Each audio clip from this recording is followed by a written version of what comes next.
빨리 한 것 같습니다. 자, 저희는 마지막 이슈로 한번 넘어가 보겠습니다. 여러분 보시면서 구독과 좋아요 알림 꼭 부탁드리도록 하겠습니다. 자, 김민석.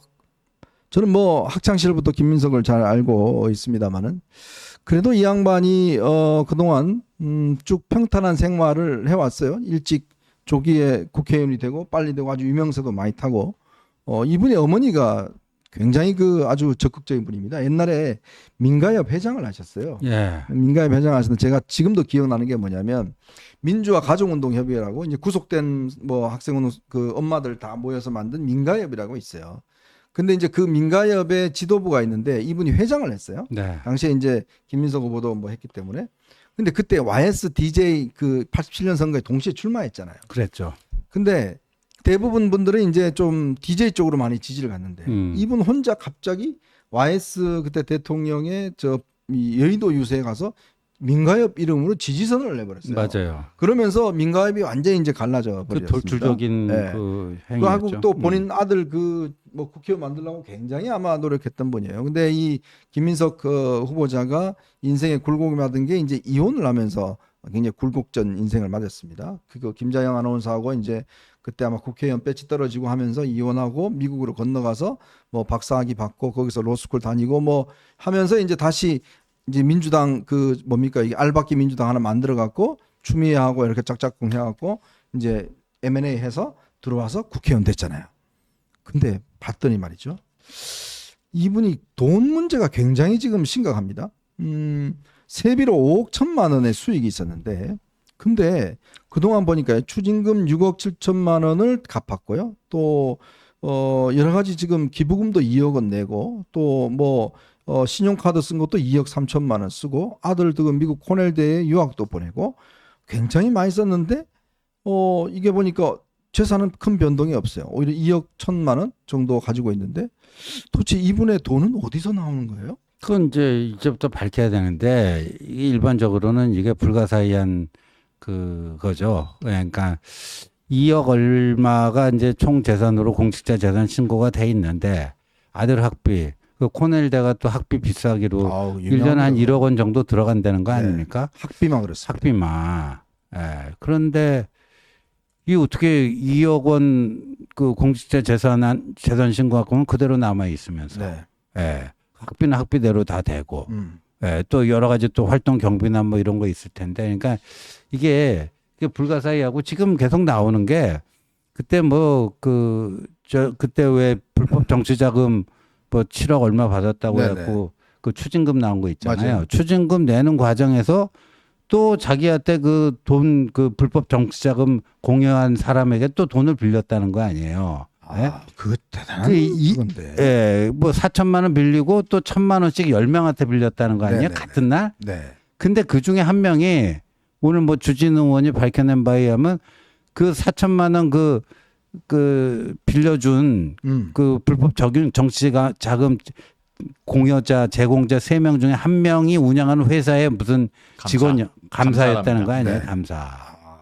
제가 이건 종합판으로 좀 해설을 해드릴게요. 네. 일단 김민석 후보자가 처음 지명됐을 때 제가 지명된 다음 날 바로 방송에서 그렇게 얘기를 한 적이 네네. 있습니다. 대통령도 전과 사범인데 음. 총리 후보자도 전과 사범이면 어떡할 거냐. 게다가 그 사범 중에 2번은 불법 정치자금이다. 한 번은 2억 원, 한 번은 7억 2천만 원. 그리고 그 추징금은 13년 5개월 걸려서야 다 냈으니 그러면은 준법 의식이 굉장히 부족한 분 아니냐. 네. 이렇게 지적을 했어요. 그러고 나서 아니나 다를까 지금 이런 의혹들이 계속 불거지고 있는데 뭐 우리 어벤져스 시청자들께서는 좀 익숙한 내용일 수도 있겠습니다만 이 강모 씨 단순히 4천만 원을 빌려서 안 갚았다고 우리가 얘기하고 있는 게 아닙니다. 왜냐하면 이 강모 씨는 사실상 정치인이에요. 네. 좀 설명을 드리면은 김민석 후보자는 2002년에 이른바 그 후단협 네. 활동을 하면서 이제 새천년 민주당을 탈당해서 정몽준 후보의 품으로 안기잖아요. 네네. 그랬다가 정몽준 후보가 후보 단일화에서 패하면서 정치적 야인의 길을 계속 걷습니다. 그런데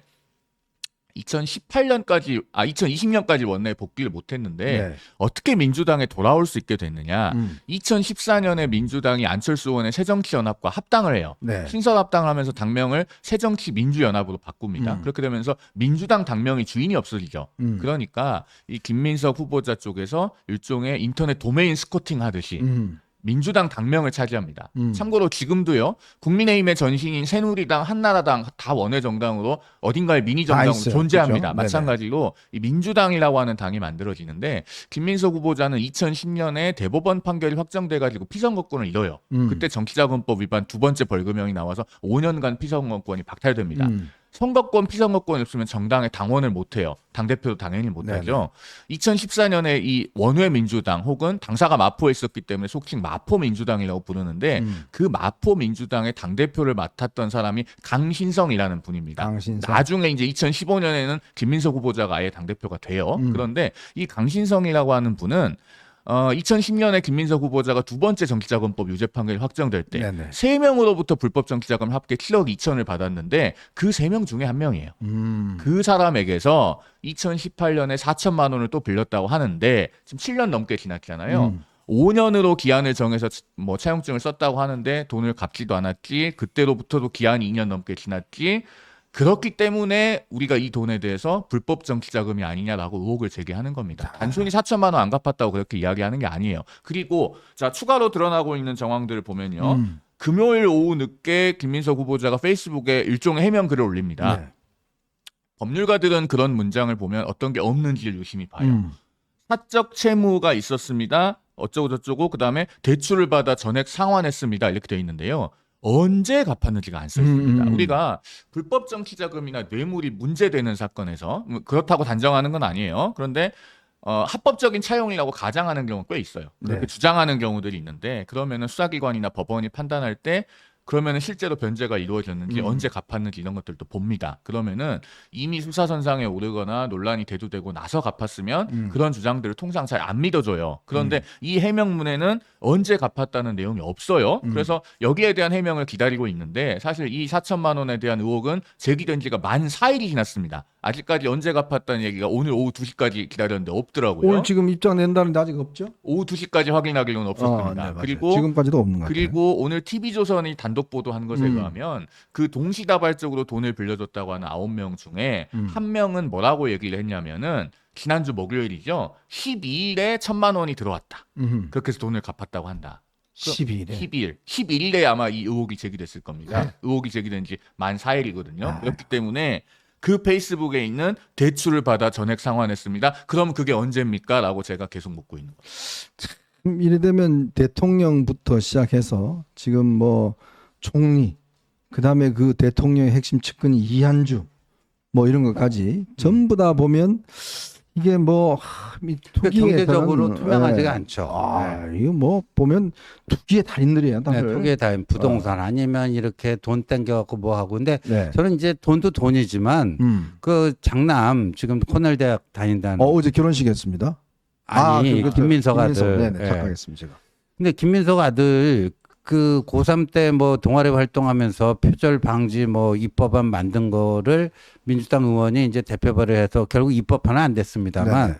근데 그게 코넬 대학 들어가는데 전혀 활용이 안 됐다. 김민석은 거기까지만 얘기하고 그렇죠. 있어요. 그런데 그게 전 굉장히 중요한 거라고 봐요. 왜냐하면 그 코넬 대학이나 이런데 미국의 대학 가면 자기소개서 이게 에세이 맞습니다. 형식으로 쓰잖아요. 네, 쓰죠. 그걸 내라고 그러세요. 그렇죠. 네. 그걸 내면 거기에 들어있으면 네. 김민석이 새빨간 거짓말 한 거 그럼요. 아니야. 근데 제 상식으로는요. 그렇게 훌륭한 그 레코드를 남긴 거 아니에요. 맞아요. 고3이 말이에요. 자기가 뭐 법안 만든 게 한국의 대표적인 정당에서 입법 발의했다라는 건 엄청난 기록이에요. 그렇죠. 그걸 왜 자기소개서에 안 썼겠습니까? 그러니까 자기소개서 이게 굉장히 중요한 적이에요. 아주 그 중요한 거 뭐 안 쓸 이유가 없잖아요. 그거 했는데. 제 의견을 좀 말씀드릴 보면은 제가 앞서 이제 대출을 받아 전액 상환했습니다 하니까 언제가 안 써 있어서 이 페이스북 글을 법률가의 시선에서 보게 됐다고 말씀드리잖아요.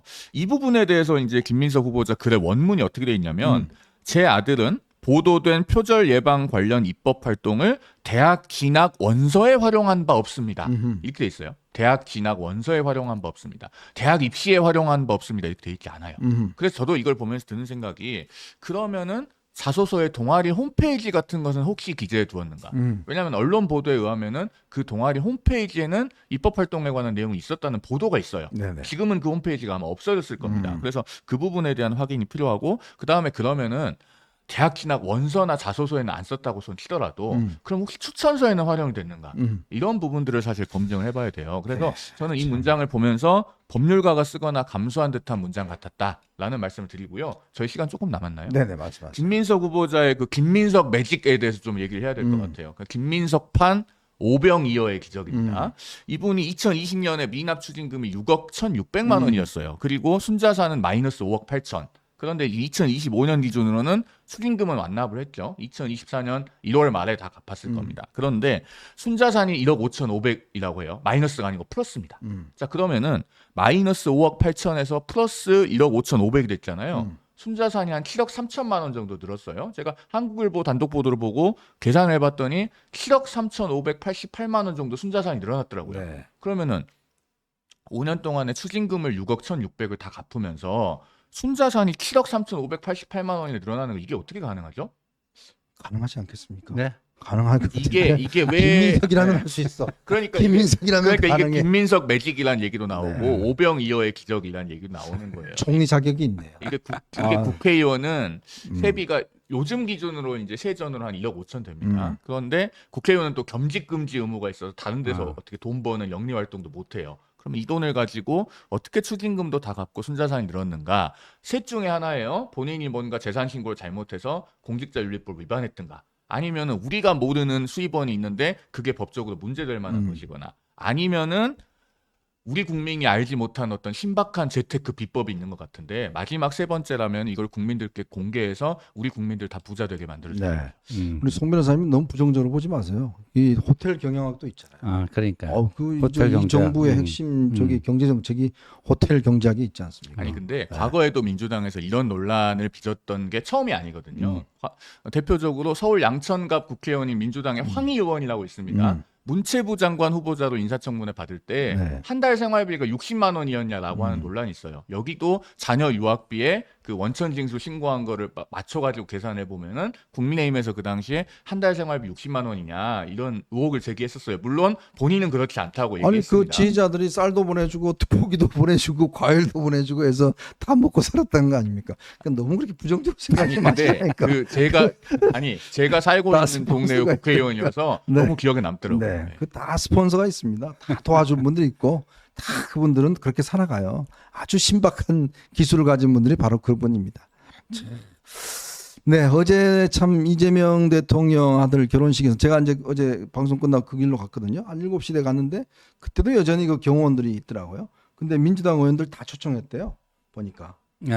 근데 이제 축의금 얼마나 거드신지 참 궁금합니다. 그러니까요. 정청래는 뭐 사진도 뭐 글쎄 막 찍고 찍어갖고 했던데. 올리고. 정청래는 꽤 많이 내지 않았을까요? 대표한다고 그러던데. 예. 그거 뭐 축의금 낸 거 어떻게 확인할 겁니까? 근데 정청래는요. 지금 오늘 큰 실수한 게 네.